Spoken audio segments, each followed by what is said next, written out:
it's tiring to. I think in some ways it's toxic and horrible, but I think in some ways it's annoying to always like monitor my speech because culturally I may talk a little louder. Culturally, I am very direct. Yeah.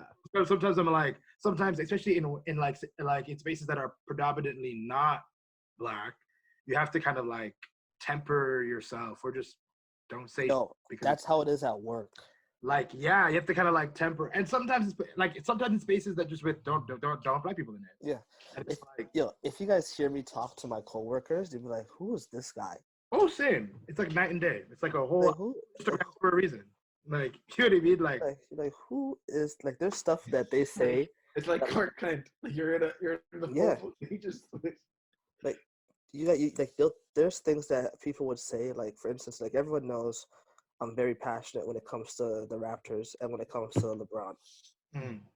I have coworkers who hate LeBron, and they will sit there and talk all this crap about him. And you just see me. You see me. I'm quiet. I'm just. The Raptors suck. Quiet. You just try to say stop 23 to yourself. Yep. There'll be times like there's times that like I feel like all right, I know something, but it doesn't like even if I was to explain that to you, it would hurt my head. Like, Yeah, just to talk.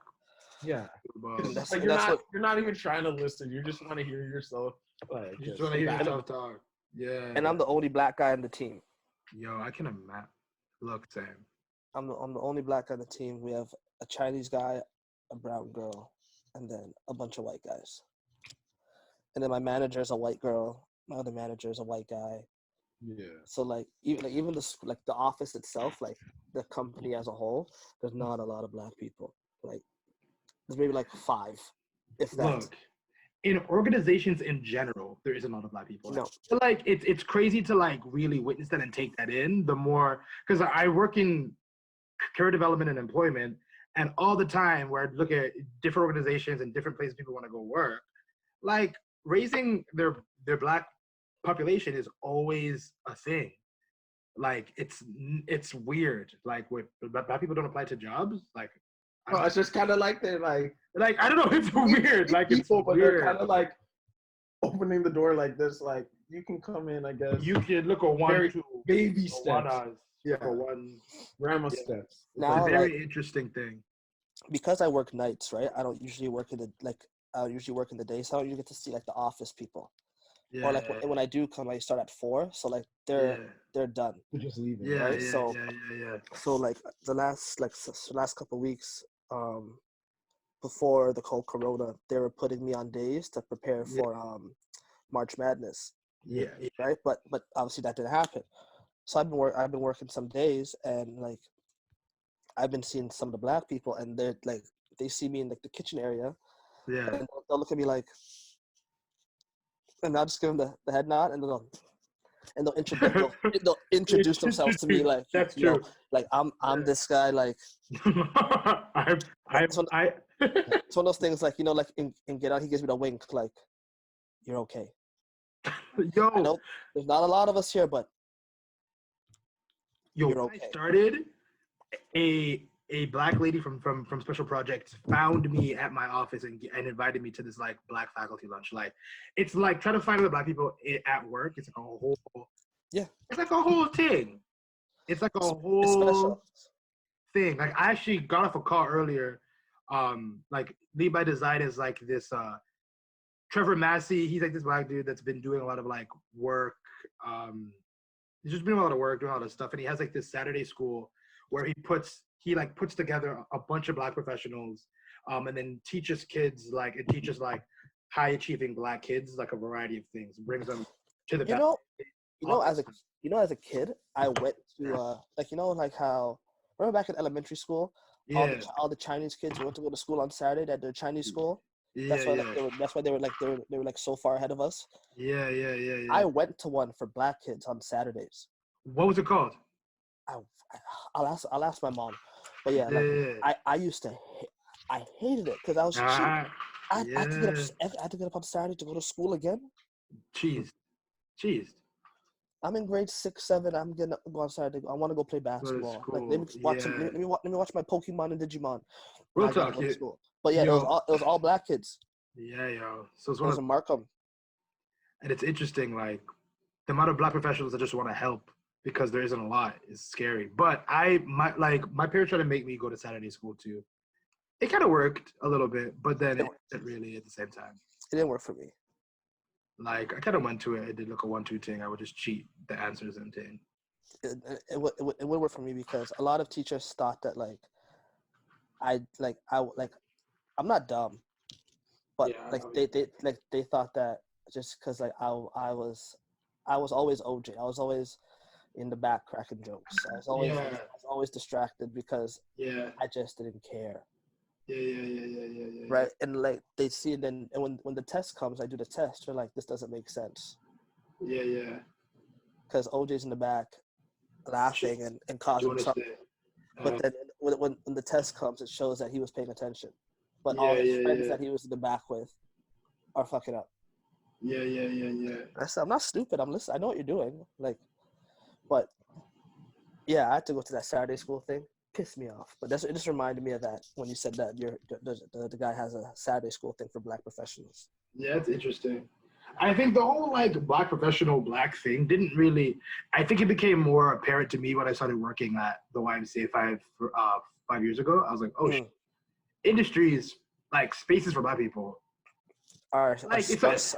It's something you always know, right? I think you always know because you live that life. Like in high school, I didn't realize how interesting our high school experiences were. Like as being black kids in the suburbs, like it feels normal, but no, there's a lot of like you go to school and then you also like talk to your friends about racial injustice. Like does that happen a lot in St. Mary's? There's a lot of like going to school, but also wondering if this teacher's racist or not. Like that's a lot of.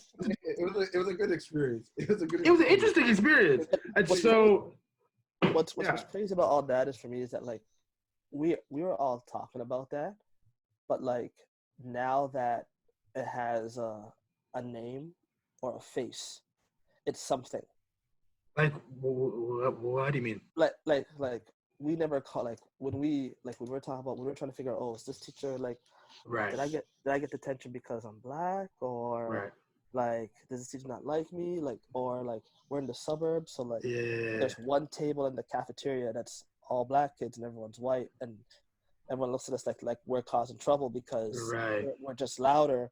Is that racist? Like is that like is there like there was no like the term racial injustice was a thing, obviously. It wasn't like if I say racial injustice today versus back then, it means something. It means more because like there's more research, scholarship in that area pushed forward. It's more popular. People talk about racism more. Yeah, and then with the shootings like that. With the shootings that were taking place, that are being videotaped. So like it becomes this whole thing. So like racial injustice. Like imagine like if we were in high school today. Talking about the stuff we did. Like we'd be starting like. We're not going to school. We would be because some really wild things would happen. Like remember, really wild things would happen in school. Imagine in 2020 when Mr. thing happened. That was.